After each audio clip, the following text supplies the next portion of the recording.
Arthritis is wear and tear of our joint surfaces, and the cartilage on the end of the joint begins to fray and to thin, and you'll hear the term degeneration in terms of arthritic wear and tear, and it can sound catastrophic. It's not. It's a normal process of our joints getting older, and it doesn't necessarily mean that everything's crumbling to dust. It's a process of normal wear and tear of the surface of the joint itself. Arthritis can happen on any of our joints. It can be predominantly in runners. It's the spine, the hips, the knees and the ankles. Of that, probably the hips and the knees are the most common. In knee arthritis, it's initially stiffness, particularly in the morning or after you've been sat for a period of time, and it's often a feeling of ache and just tightness over the front parts of the knee. As the disease progresses, it becomes more painful. It can become painful at night. You can sometimes get sharp pains, stabbing pains, and those are the times when you need to be more aware of it and start to manage it better. In knee arthritis, the most common symptoms are initially stiffness, which in the mornings after you've been sat for a period of time. As the disease progresses, it can be more of a pain, an achy pain, which then comes sharper as time goes on. And it's those levels of sharpness and severe stiffness that you need to then start to manage the process better. Arthritis is more to do with your genetics. It's if you've got a genetic predisposition to arthritic change in your family and your grandparents, then you're more likely to have it yourself. If you haven't got that genetic process in your family, then you're less likely to have it. If you have poor biomechanics, if you do severe levels of exercise, particularly impact exercise, and you're progressing things very quickly, going from harder levels of exercise, bigger impacts through the joint, you can cause a hastening of that process. But equally, you can often get away with it if you haven't got that genetic predisposition. Running does not cause arthritis. If you've already got an arthritic predisposition within your genetics, then a sudden increase in load in impact sports, running through the joints, not necessarily with the best strength and the best control of the joints, may hasten that process of wear and tear, but running itself does not cause arthritis.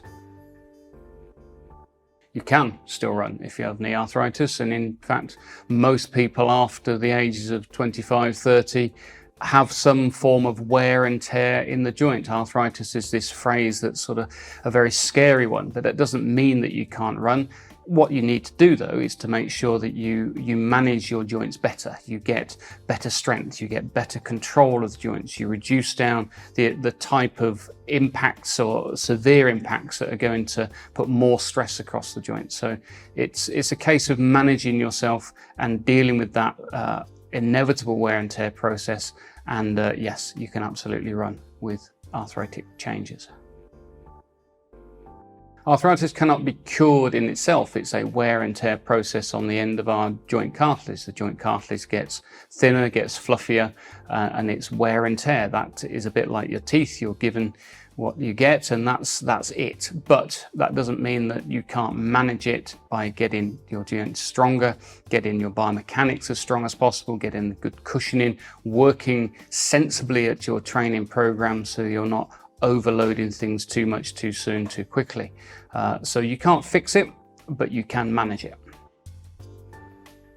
The best way to manage knee arthritic symptoms is to improve your biomechanics and to improve your strength around not just the knee joint itself, but around the foot and around the hip to absorb those forces and the impact control better through that joint.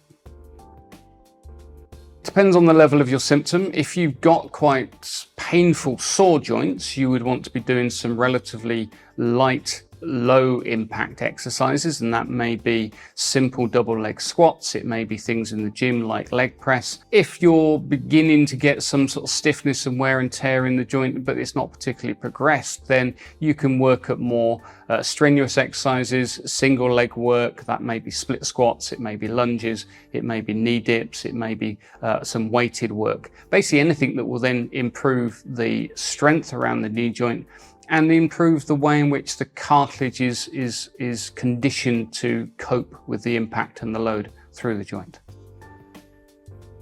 The best things you can do to self-manage your symptoms at home is to work firstly at strength around core, hips, knees, ankles. It has to be the whole of the leg. You need to work at the range of movement through those structures, and that can be that the hips are working properly, affecting the knee, etc. The ankle works properly. It isn't just all about the knee.